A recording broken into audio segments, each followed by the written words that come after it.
আইপ্যাকে ইডির হানা আর এই নিয়ে রাজ্য ইডির সংঘাত চরমে। সুপ্রিম কোর্টে মামলা অমীমাংসিত, পরবর্তী শুনানি ৩রা ফেব্রুয়ারি।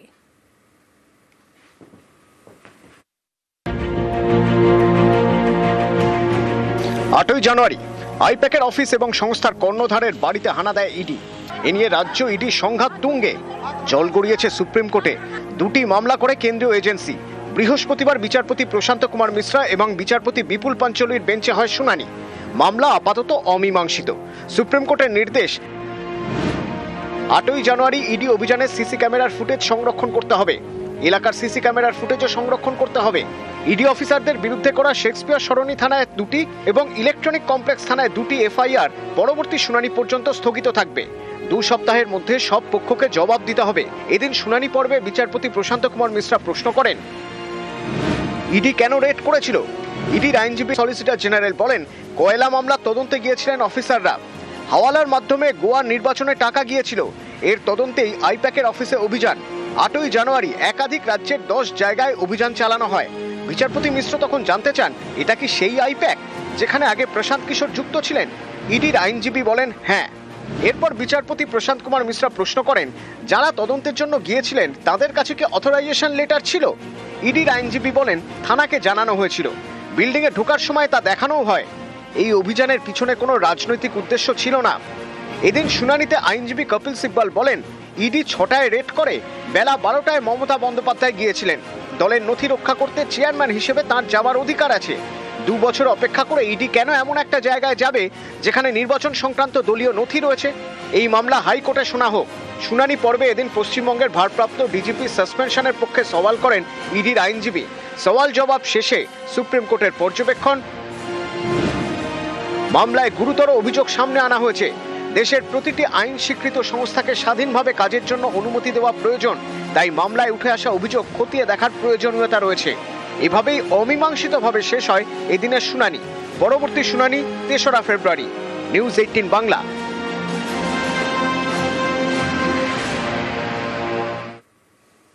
আর আইপ্যাকে ইডির তল্লাশি নিয়ে দরজা চলছে। রাজ্যের আইন শৃঙ্খলা নিয়ে প্রশ্ন শ্রমিকের।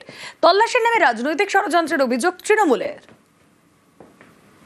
সুপ্রিম কোর্টের রাজ্যে যে অবজারভেশন, সেটাকে আমরা স্বাগত জানাচ্ছি। দুগ্ধপোষ্য শিশুও জানে যে অভিযোগ তৃণমূল কংগ্রেস করেছে ইডির বিরুদ্ধে তা হাস্যকর। যদি এভাবে মুখ্যমন্ত্রী চিফ সেক্রেটারিকে সঙ্গে নিয়ে, ডিজিকে সঙ্গে নিয়ে, পুলিশ অফিসারদের সঙ্গে নিয়ে একটি তদন্তকারী সংস্থার কাছ থেকে সমস্ত এভিডেন্স কেড়ে নিয়ে চলে যান তার পদাধিকার বলে, তাহলে সে রাজ্যে আইন শৃঙ্খলা বলে কোনো কিছু থাকতে পারে? সুপ্রিম কোর্টের যে প্রসিডিংস তার উপর দাঁড়িয়ে কোনো মন্তব্য করব না, কিন্তু তার মধ্যে তো বেসিক প্রশ্নটা উঠে আসছে, এজেন্সিকে ব্যবহার করে কি তৃণমূলের তথ্য ভান্ডারটা লুট করা যায়? বিজেপির লোক নেই, জোন নেই, বিএলএ2 নেই, তৃণমূলের প্রচারের সব তথ্য এবং পরিকল্পনা যাদের হাতে, তাদের অফিসে এজেন্সি পাঠিয়ে সেটাকে লুট করে আনা, সেটাও তো করা যায় না। তবে আদালতের কোনো প্রসিডিংস নিয়ে কোনো মন্তব্য করব না। রাঁচিতেও ইডির অফিসে পুলিশের অভিযান। কেন্দ্রীয় এজেন্সির অফিসে তল্লাশি রাঁচি পুলিশের। অভিযোগ, গত সোমবার জিজ্ঞাসাবাদের জন্য ঝাড়খণ্ড সরকারের এক কর্মীকে ইডি তাদের রাঁচির অফিসে ডাকে। সেখানে তাকে মেরে মাথা ফাটিয়ে দেওয়া হয়। এই অভিযোগের ভিত্তিতেই বৃহস্পতিবার রাঁচিতে ইডি অফিসে পুলিশের অভিযান।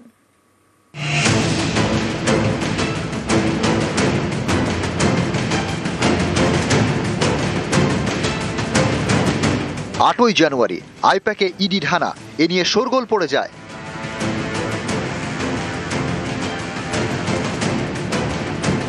তৃণমূলের দাবি, তাদের ভোটের নথি স্ট্র্যাটেজি হাতাতেই ইডির রেড। ইডি দাবি করে কয়লা পাচার নিয়ে পুরনো একটি মামলায় অভিযান চালায় তারা। এ নিয়ে দুপক্ষের সংঘাত পৌঁছে গিয়েছে সুপ্রিম কোর্টে। এই আবহে এবার ঝাড়খণ্ডের রাঁচিতেও ইডির অফিসে পুলিশি অভিযান। বৃহস্পতিবার কেন্দ্রীয় এজেন্সির অফিসে তল্লাশি চালায় রাঁচি পুলিশ।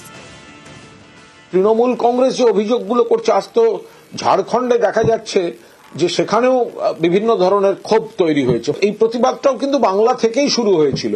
বিজেপি সামলাতে পারছে না, কখনো নির্বাচন কমিশনকে নামাচ্ছে, কখনো কেন্দ্রীয় এজেন্সিকে অপব্যবহার করছে। সেই কারণেই এই জটিলতাগুলো তৈরি হচ্ছে। ইডির অফিসার এর বিরুদ্ধে একটি অভিযোগ আছে, সেই অভিযোগ পেয়ে পুলিশ সেখানে গেছে, কিন্তু সেখানে গিয়ে ইডির অফিসার যদি কোনো বাইরে কোনো নুইসেন্স কমিট করে থাকেন। এটা হতেই পারে, কোনো বিচ্যুতি যদি থাকে তাহলে সেখানে পুলিশের কাজ করেছে।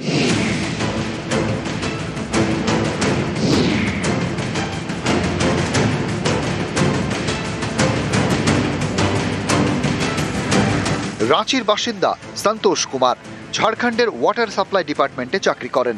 সেই দপ্তরে দুর্নীতির অভিযোগ, যার তদন্ত করছে ইডি। গত সোমবার জিজ্ঞাসাবাদের জন্য সন্তোষকে ইডি তাদের রাঁচির অফিসে ডাকে। অভিযোগ, সেখানে সন্তোষকে বেধড়ক মারধর করা হয়। এমন মারধর করা হয় যার জেরে মাথা ফেটে যায় সরকারি কর্মীর। ইডি অফিস থেকে বেরিয়ে তিনি রাঁচি পুলিশের কাছে অভিযোগ জানান। এরপরে বৃহস্পতিবার রাঁচিতে ইডির অফিসে অভিযান চালায় পুলিশ। কেন্দ্রীয় এজেন্সির অফিসে তল্লাশি চালায় রাঁচি পুলিশ। নিউজ 18 বাংলা। নন্দীগ্রামে দুটি সেবাশ্রয় ক্যাম্প চালু। নন্দীগ্রাম 1 ও 2 নম্বর ব্লকে দুটি সেবাশ্রয় ক্যাম্প চালু হলো বৃহস্পতিবার। সেবাশ্রয় ক্যাম্পের আনুষ্ঠানিক উদ্বোধন করেননি অভিষেক বন্দ্যোপাধ্যায়। শহীদ পরিবারের সদস্যদের সম্মান দিয়ে এদিন তাদের দিয়েই সেবাশ্রয়ের উদ্বোধন করা হয়।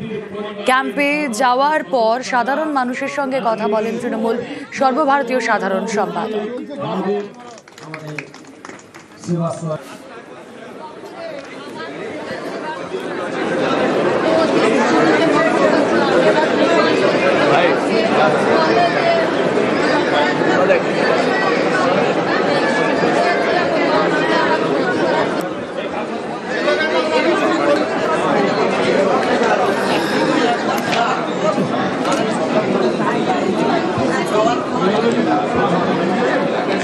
এদিন নন্দীগ্রামে অভিষেকের নিশানায় শুভেন্দু অধিকারী। সেবাশ্রয় দেখে যারা বিচলিত, যারা ভীত, যারা সন্ত্রস্ত, যাদের মনে কাঁপুনি শুরু হয়ে গেছে, সেবাশ্রয় চলবে এবং আগামী দিন মানুষ যদি চায়, মানুষ যদি সুযোগ দেয় তৃণমূল কংগ্রেসকে কাজ করার, সেবাশ্রয় প্রতি বছর নন্দীগ্রামে হবে। কারোর বুকের পাঁটা থাকলে আটকে দেখাবে।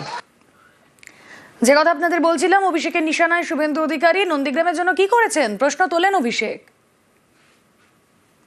আপনি এত বড় নেতা হলে, এতদিন ধরে বিজেপি সরকার কেন্দ্রে ক্ষমতায় রয়েছে, আজকে নেই করে 12 বছর, 5 বছরে নন্দীগ্রামের জন্য কি এনেছে?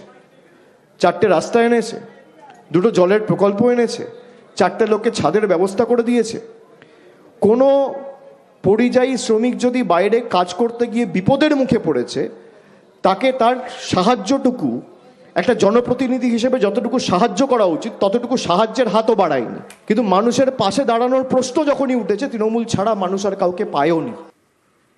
কাজের খতিয়ান তুলে অভিষেককে জবাব শুভেন্দু। আপনি বললেন দিল্লি থেকে কি এনেছি? 2000 কোটি টাকা সোনাচূড়ার জেলিংহাম প্রজেক্টকে ভারত সরকার নিয়েছে এবং 2025-26 অর্থবর্ষে 2000 কোটি টাকা ভারত সরকার দিয়েছে ওখানে জাহাজ তৈরি এবং জাহাজ রিপেয়ারিং এর জন্য।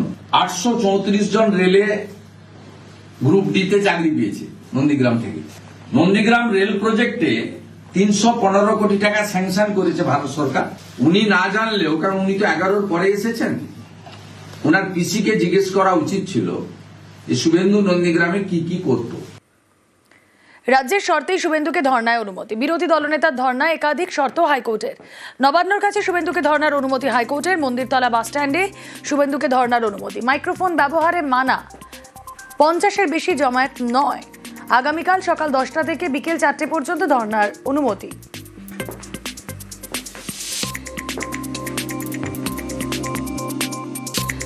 সিঙ্গেল বেঞ্চের রায় সন্তুষ্ট নয় বিজেপি। সোশ্যাল মিডিয়ায় সরব বিজেপি বিধায়ক শঙ্কর ঘোষ।